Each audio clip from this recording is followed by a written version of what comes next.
Ar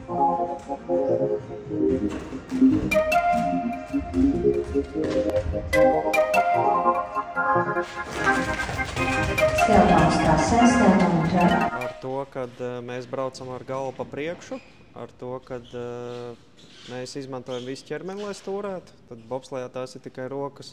Kamanās arī stūrē ar ķermeni, bet viņiem nav starta ieskrējiens ar kājām. Un, principā jābūt visam ķermenim ļoti attīstītam, lai veiktu starta ieskrējienu ar galvu pa priekšu. Ķivera, naglenes, speciāls tērps, skeletona kamanas ar skeletona sliecēm, kuras speciāls frēzē. Mūsu sportistiem ir no 29 kg līdz 38,5 kg. Pirmais ir drošības instruktāža. Informējam, kas trasē notiks. Brauciens parasti sāk no trases vidus. Parasti izstāstam visu, kas kur kā jādara, bet 100%, kad pirmos 3 braucienus tu neko nesaproti, kur tu atrodies, un tu tikai gribi tikt ātrāk no kamanas nost.